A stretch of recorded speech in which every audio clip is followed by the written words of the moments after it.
U.S. Commerce Secretary Gina Raimondo declared, I need more money. I need more money to do what? To sanction China, to block China from latest and the best technologies that the U.S. have. He said, we cannot let China get these chips, period. We have to deny them our most cutting-edge technology. Now, to do that, she said she needs more money. She runs it on a budget of $200 million. And she said that's just a few jet fighters will cover that. So in order to have real control over leading-edge technology from the U.S. being not exported to China, she needs more money. Now this is really quite interesting. On the one hand, after the two heads of state met in San Francisco, there's talk about improving the relations in terms of trade, in terms of commerce, in terms of addressing global issues like environment, like peace. All of a sudden, she announces, we're going to blockade China from all our technology. We cannot allow this to go to China in any way. And in fact, there were entrepreneurs in the audience who are in the chips business who were obviously uncomfortable and unhappy to hear what she's saying.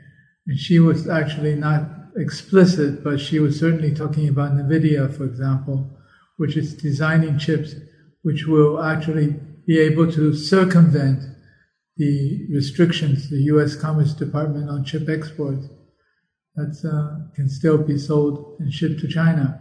So she talks about, I know it's not good for your profitability, but this is more important in the longer term.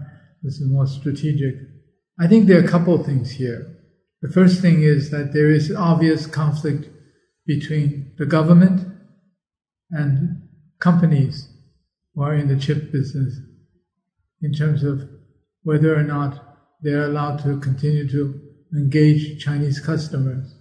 The government seems to be taking a very hard line, and the companies are not very happy, and they're looking at ways of circumventing these very hard lines. We'll see what happens, because ultimately you can't block China from advancing in technology. You don't sell the chips, the Chinese will make it themselves. They've already demonstrated their ability to do so. Very smart scientists and very smart engineers, and very hardworking as well. And they are going to, as they already have in a number of sectors, surpass the U.S. You can try and block it here and there, but you can't block every sector, every field, forever. So this is really not very strategic. It's all temporary. I think this is something that has to be taken into account by the decision makers, the policy formulators in the U.S. It's a waste of money to try to block it because it won't work, it won't happen.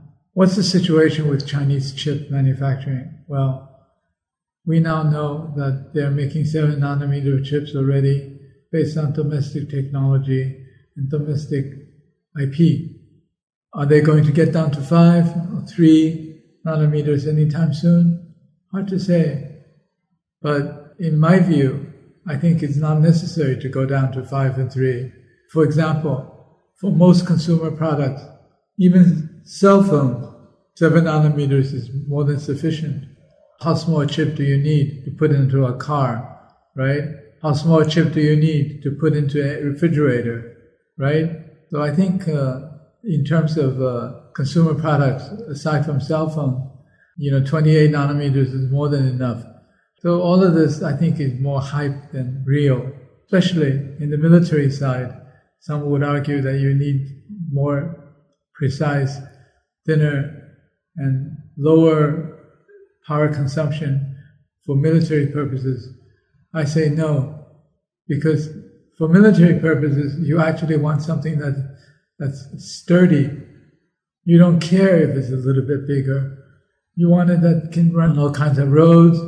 You want stuff that would not shake and go out of business. You want stuff that doesn't get shocked by firing of a cannon or shocks coming from explosions.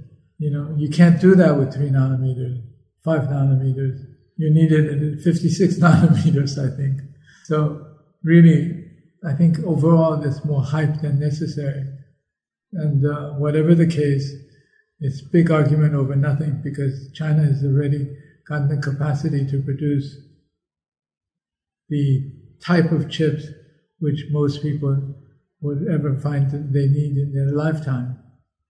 NVIDIA designed a chip for China is actually for artificial intelligence.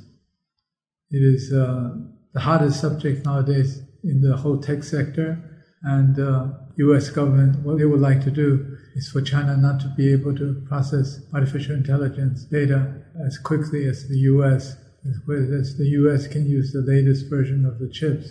NVIDIA is now designing a chip that is just below that top grade that can actually be sold to China based on the language of the restrictions. And they can circumvent that. That certainly makes Raimondo unhappy. I think that makes a lot of the hardliners unhappy. But hey, NVIDIA needs to do business. It's a company. It's trying to make profit. It's trying to hold on to market share. You know, you can't tell them, no, you can't do it. You can't do business. You can throw away your biggest customer. I don't think that would augur very well for the business side of chips. I think ultimately, NVIDIA or anybody else, or Qualcomm and Microsoft and so on and so forth, they're out to do business.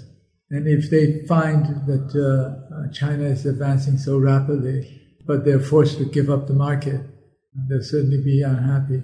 But I think these views, which last year was not even taken into account whatsoever by the U.S. government, is increasingly being taken into account, or at least being offered a place to be heard.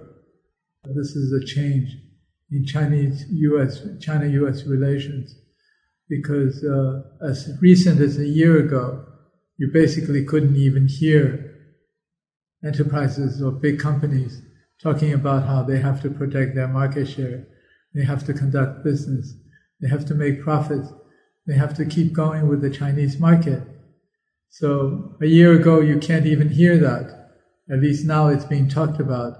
And now it's not actually being, if not satisfactorily, but at least being addressed by U.S. senior officials.